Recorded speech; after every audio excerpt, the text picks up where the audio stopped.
ఇది నాకు గుర్తులేదు, మీకు చెప్పాను లేదో. నా ఎక్స్పీరియన్స్ ఒకటి చెప్పాను మీకు. I don't think so. చెప్తాను. నేను ఒక రఫ్లీ 4 years బ్యాక్, 5 years బ్యాక్ అనుకోండి. ఇప్పుడు నా ఫ్లాట్, నా 8th floor నా ఫ్లాట్ ఉంటుంది యారీ రోడ్లో. ఎప్పుడు రోజు ఏమవుతుందంటే నేను బయటకు వస్తాను, నా బాయ్ ఏమో కింద నా డ్రైవర్కి ఫోన్ చేస్తాడు, నేను లిఫ్ట్లో కిందకు వస్తాను. ఆడు బిల్డింగ్ వెనకాల నుంచి కారు తీసుకొచ్చి పోర్టికోలో పెడతాడు. ఆ పోర్టికో దగ్గర రైట్కి ఒక గేట్ ఉంటుంది, లెఫ్ట్కి ఒక గేట్ ఉంటుంది, 2 రోడ్ మీదకి. ఈ మధ్యలో గ్రిల్ వాల్ ఉంది, ఈ 2 గేట్లు కనెక్ట్ చేస్తారు. నేను వచ్చేటప్పటికి నా డ్రైవర్ ఇంకా రాలేదు. నేను గ్రిల్ బయట ఒక వ్యాన్ ఆగుంది, ఆ వ్యాన్లో ఒక 4 కూర్చుని నన్ను చూస్తున్నారు. నేను ఒక అనీజినెస్ ఫీల్ అయ్యాను. నన్ను చూస్తే మెల్లగా వ్యాన్ బ్యాక్అవుట్ అయింది. ఇది మెయిన్ గేట్కి, రైట్ గేట్కి. లెఫ్ట్ గేట్ ఎప్పుడు లాక్ వేసి ఉంటుంది. నేను వాళ్ళు నన్నే చూస్తే అలా వ్యాన్ బ్యాక్ అవుతుంది. బ్యాక్ అయ్యేటప్పటికి నేను కొంచెం వెనకాలకు నడిచాను. ఆ వాల్ కట్అఫ్ చేసేసింది, నాకు కనపట్ల రైట్ గేట్. ఇప్పుడు నేను వెనక్కి వచ్చింది కాబట్టి ఏంటంటే నన్ను చూస్తున్నారు అనే నాకు ఫీలింగ్ వచ్చింది. నేను ఇలా వచ్చేటప్పటికి అక్కడ వాచ్మెన్ వాళ్ళతో మాట్లాడుతున్నాడు, ఎవరు మీరు అన్నట్టు మాట్లాడుతున్నాడు. అదొక్కటి చూశాను జస్టర్ నేను. ఓకే. ఈ లోపల నా డ్రైవర్ వచ్చాడు. డ్రైవర్ వచ్చి కారు ఆగింది. నేను కొంచెం ముందుకు వచ్చేటప్పటికి వ్యాన్ లేదు అక్కడ. ఓ లేదు వెళ్ళిపోయి ఉంటుంది అని నేనే ఇమాజిన్ చేసుకున్నాను అనుకుని నేను నా కారు వెనకాల సీట్లో ఎక్కాను. ఎక్కుతా ఉంటే నా డ్రైవర్ ఈ టేప్ చూస్తున్నాడు కొంచెం రైట్లోకి. ఏం చూస్తున్నాడు, ఇటు చూస్తే ఆ వ్యాన్ ఇప్పుడు లోపల ఉంది, కాంపౌండ్ లోపల ఉంది. ఇంకా వాచ్మెన్ అడుగుతున్నాడు, కోనే ఏదో అడుగుతున్నాడు. వాళ్ళు ఇంకా నన్ను చూస్తున్నారు. నేను అప్పుడు ఫిక్స్ అయిపోయాను, డెఫినెట్గా నన్ను చంపడానికి వచ్చారు. నేను ఇప్పుడు లెఫ్ట్కి దూకాల, రైట్కి దూకాల అనేది ఒక 2. లెఫ్ట్కి దూకితే రోడ్ వైపు గేట్ వైపు ఉంటుంది, లెఫ్ట్ గేట్ క్లోజ్ చేసి ఉంటుంది. రైట్ గేటు వాళ్ళు ఈజీగా రీచ్ అవ్వదు. రైట్కి దూకితే మళ్ళీ బిల్డింగ్లోకి వెళ్ళాలి. ఇది అసలు ఎంతసేపు ఆలోచించుంటారు అనేది నాకు చాలా ఫ్యాసినేటింగ్ థింగ్. అది అంటే మైండ్ ఎంత ఫాస్ట్గా పనిచేస్తుంది అనేది దానికి ఒక ఎగ్జాంపుల్గా చెప్తున్నాను. ఓకే.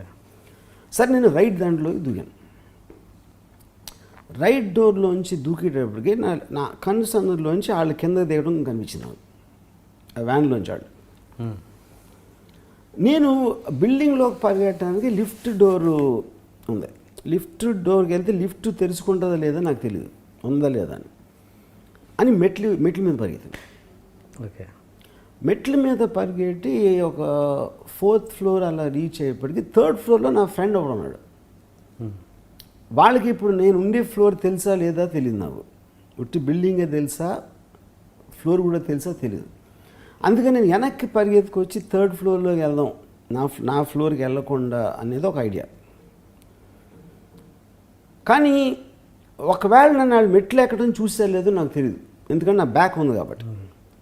సో నేను వెనక్కి తిరిగితే వాళ్ళ మీదకి వెళ్తాను అనేది ఒక థాట్ వచ్చేసి కంటిన్యూస్గా మళ్ళీ పరిగెట్టడం స్టార్ట్ చేసి నా ఫ్లోర్ 8th floor కూడా నేను దాటేసి, 5th floorలో నేను లిఫ్ట్ కనిపించింది. 5th floor ఇమీడియట్ లిఫ్ట్లోకి ఎక్కి 10th floor బటన్ నొక్కాను. సో అది క్రాస్ అయిపోయి నా ఫ్లోర్ 8th floor క్రాస్ అయిపోయి 10th floorకి వెళ్ళిపోయింది. అప్పటికి నాకు డెఫినెట్లీ సేఫ్ అని ఫీలింగ్ వచ్చింది. ఎందుకంటే వాళ్ళు ఒకవేళ నా ఫ్లోర్ తెలిసినా కూడా ఏ ఫ్లోర్ చెక్ చేసేంత టైం వాళ్ళకి ఉండదు. 10th floorలో నేను డోర్ బెల్ నొక్కాను. డోర్ బెల్ నొక్కితే ఎవరో ఓపెన్ చేసి నన్ను గుర్తుపట్టాడు అతను. ఓపెన్ చేసిన అరే క్యా రమేష్ కమిన్ సైడ్ నేను తోసుకుంటూ లోపలికి వెళ్ళి డోర్ వేసాను.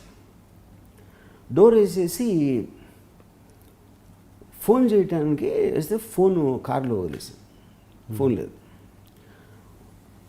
Can I make phone call అని అతను ఫోన్ తీసుకున్నాను. నాకు ఒక్క నంబర్ తెలియదు, ఎవరికి ఫోన్ చేయాలని. ఈ లోపల వాళ్ళు కంగారు పడుతున్నారు, ఏంటి సడన్గా రూమ్లోకి వచ్చి తలిపేసాడని. ఆ ఫ్యామిలీ అక్కడ ఉన్నది. నేను అప్పుడు వాళ్ళకి చెప్పాను, ఇలా జరిగింది, how do I talk to the police, మీ దగ్గర పోలీసులు అంటే. అప్పుడు అతను లోకల్ కంట్రోల్ రూమ్ ఫోన్ చేయను అన్నాడు. ఈ లోపల నాకు ఐడియా వచ్చిందంటే మీకు డ్రైవర్ ఉన్నాడా ఎక్కడ ఉన్నాడు, కింద ఉన్నాడు, మీ డ్రైవర్ ఫోన్ చేయండి ఫస్ట్ అని. ఆడు ఫోన్ చేసి డ్రైవర్కి వచ్చి నా డ్రైవర్ ఆడికి తెలుసా అని అడగనాను. అది తెలుసు అన్నాడు. అండ్ పిల్లలు ఫోన్లో అంటే నా డ్రైవర్ వచ్చాడు ఫోన్లోకి. నేను క్యావర్ అన్నాడు, ఏమవుతుంది ఏంటి అదంతా అంటే, లేదు సార్ వాళ్ళు లిఫ్ట్ రిపేర్ చేయడానికి వచ్చేది మనుషులు అని చెప్పి. ఓకే. సో నేను నన్ను నా వంక ఎందుకు చూస్తున్నానంటే మిమ్మల్ని గుర్తుపెట్టాను. ఇది యాంటీ క్లైమాక్స్ ఇది. సో ఇప్పుడు నేను ఇది ఎందుకు చెప్తున్నానంటే, ఇలాంటివి చాలాసార్లు జరిగినాయి నాకు, కానీ చాలాసార్లు ఇలా రియాక్ట్ అవ్వాల. దీనికి ముందు ఒకసారి ఏమైంది, నేను ఆఫీస్ నుంచి బయటకు వచ్చాను, కార్లో నేను ఫ్రంట్ సీట్లో కూర్చోను. కొంతసేపు నా డ్రైవరు సార్ మన ఎవరో ఫాలో చేస్తున్నారు అని చెప్పాడు. ఎవరంటే మోటార్ బైక్ మీద వస్తున్నాడు ఒక అతను. చూస్తే ఒక మోటార్ బైక్ వస్తున్నాడు వెనకాల. నీకే తెలిసి ఫాలో అవుతున్నాడు అంటే, మన ఆఫీస్ బయట స్టాండ్ మీద నుంచున్నాడు, మనం బయటకు వచ్చిన తర్వాత ఆడెక్కి ఫాలో అవుతున్నాడు. సరే నేను చూస్తున్నా, ఈ ఏ టర్న్ తెప్పినా ఆడు తిరుగుతున్నాడు. నా డ్రైవర్ పోలీస్ స్టేషన్కి వెళ్దాం అన్నాడు. నేను వద్దు మన ఇంటికి వెళ్ళిపోదాం. ఆ ఇంటికి వచ్చి లోపలికి వెళ్ళి ఆగాడు. ఆడొచ్చి ఆగాడు గేట్ బయట. నేను దిగాను, ఆడ అక్కడ బైక్ దిగాడు. ఆడ ఒక బ్యాగ్ ఉంది ఆడ. నేను ఆడిని చూస్తా ముందుకు వెళ్ళాను ఆడవంక ఏంటని. ఆడు నా దగ్గరకు వస్తా ఆ చెయ్యి ఆడు బ్యాగ్లో పెట్టాడు. బ్యాగ్లో పెట్టుకొని నా డ్రైవర్ మొదలు పెట్టాడు. ఆడేమో స్క్రిప్ట్ తీసాడు, ఆడు రైటరు, ఆడు స్క్రిప్ట్ ఇవ్వడానికి వచ్చాడు. ఆడు ఆఫీస్లోకి లోపల రానిట్లేదని. ఇప్పుడు ఇంట్రెస్టింగ్ పాయింట్ ఏంటంటే, ఇక్కడ నేను అసలు ఏం ఫీల్ అవ్వకుండా అక్కడ ఎందుకు ఫీల్ అయ్యాను అంటే, అప్పుడు నా రైటర్ ఒకటి చెప్పాడు, అది మీ సినిమాలాగా ఉంది, ఇది మీ సినిమాలాగా లేదు. ఆ వ్యాన్ స్లోగా బ్యాక్ అవటం అనేది మీరు తీసే టైప్ టేకింగ్ జరిగింది అక్కడ, మీరు డైరెక్ట్ చేయకపోయినా. అందుకని మీరు అక్కడ కనెక్ట్ అయ్యారు. ఇప్పుడు ఇక్కడ ఏదో చీప్గా ఒక బి గ్రేడ్ సినిమాలాగా ఉంది ఈ బైక్ ఫాలో అయ్యి రావటం అనేది ఒక. సో నేను ఏమంటున్నానంటే, ఇదే నేను అప్పుడు కాలేజ్లో వీటి దగ్గర అసలు అంతమంది కత్తులు అని ఉంటే భయపడకుండా, ఇక్కడ కేవలం ఒక వ్యాన్ బ్యాక్అవుట్ అవుతూ ఉంటే. ఇంకోటి ఏంటి, అక్కడ కూడా నేను టెన్షన్ ఫీల్ అనేది నాకు తెలియదు ఎంతవరకు. ఇప్పుడు మీరు చూడండి, నాకు చూస్తే రైట్కి దూకాలా లెఫ్ట్కి దూకాలా ఎంతసేపు ఆలోచించాలి, లిఫ్టా స్టేర్ కేసా, 3rd ఫ్లోర్కి రావచ్చా లేదా, 5th ఫ్లోర్ నుంచి 10th ఫ్లోర్. ఇప్పుడు ఈ అన్నిట్లో మైండ్ కాన్స్టెంట్గా పనిచేస్తుంది. అంటే మీకు భయపడటానికే టైం లేదు. ఫస్ట్ ఆఫ్ ఆల్ మీరు ఎంత ర్యాపిడ్గా ఆలోచిస్తూ ఉండాలి అసలు, pros and cons, what will happen and not అనేది. So I feel it is an exercise of the mind eventually. నేను నా మైండ్కి ఎక్సర్సైజ్ చేయటం అనేది ఆ పర్టికులర్ టైంలో తీసుకున్న decision, it's a more overriding factor than fear. Okay, అవును. నాకు ఇప్పటికీ నాకు బిగ్గెస్ట్ వండర్ అది. రైట్కి జంప్ చేయాలా లెఫ్ట్కి జంప్ చేయాలా, రైట్ అయితే ఇది లెఫ్ట్ అయితే ఇది, అది ఎంతసేపు ఆలోచించి ఉండాలి. సెకండా, అర సెకండా, 2 సెకండ్స్, ఎట్లా? I think it's very difficult. నేను మాట్లాడినప్పుడు కూడా అట్లీస్ట్ అంత టైం ఉండదు కదా ఆలోచించడానికి. ఈ లోపల ఆల్రెడీ వాళ్ళు దిగటం, వాళ్ళు దిగకపోవటం ఏదో ఒకటి జరగాలి. అవును, అలాంటి లైఫ్లో చాలా వస్తాయి కదా సిచ్యువేషన్స్. అలాంటి చాలా వచ్చినాయి, చాలా. ఈ 2 సీన్స్ నాకు తెలుసు యాక్చువల్గా. నేను నెక్స్ట్ అదే అడుగుదాం అనుకున్నాను, మీరే చెప్పారు యాక్చువల్గా. ఇది తెలుసు నాకు, మీరు చెప్పలేదు కాకపోతే. ఓకే, అంటే కాదు, అంటే ఇప్పుడు నేనేది అసలు భయమే లేదంటున్నారు. మరి ఇలాంటి అంటే ఇప్పుడు మరి అదే నేను చెప్పింది, భయమే లేదు అంటే భయపడిన ఇన్సిడెంట్ చెప్పాను ఇప్పుడు మేము.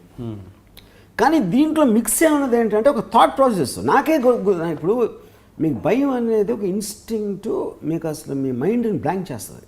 అంటే ఒక ఫియర్ సైకాసిస్ అనేది డెఫినేషన్. కానీ మొత్తం ఇన్సిడెంట్లో నా థింకింగ్ ఎక్కువ గుర్తున్నారు. నేను అసలు భయపడ్డానా లేదా అనేది నాకు గుర్తులేదు. ఎందుకంటే నాకు అంత ఆలోచించినప్పుడు మీకు ప్యూర్గా ఫియర్ ఫీల్ అవ్వడానికి అసలు టైం లేదు అక్కడ. First of all okay, 3rd flora 4th flora, రైటా లెఫ్టా, లిఫ్ట్ ఉందా లేదా, ఇది అది అనేప్పుడు అయిపోయింది. 10th ఫ్లోర్ రీచ్ అయ్యేటప్పటికే ఫియర్ లేదు, ఎందుకంటే I already know I was in control. So మొత్తాన్ని మీరు ఇప్పటివరకు భయపడలేదు అంటారు, అంటే అది దాన్ని భయం అన్నారు. ఇప్పుడు భయం అనేది ఇట్స్ ఎమోషన్ అండి. అది ఏ డిగ్రీలో ఎవరు ఎంత ఫీల్ అవుతారు అనేది it's very difficult thing to say. ఎందుకంటే ఇప్పుడు నేను 50,000 మంది వంగవీటి ఫంక్షన్ ఉన్నప్పుడు మాట్లాడితే ఎరగొడతా అని చెప్పారు.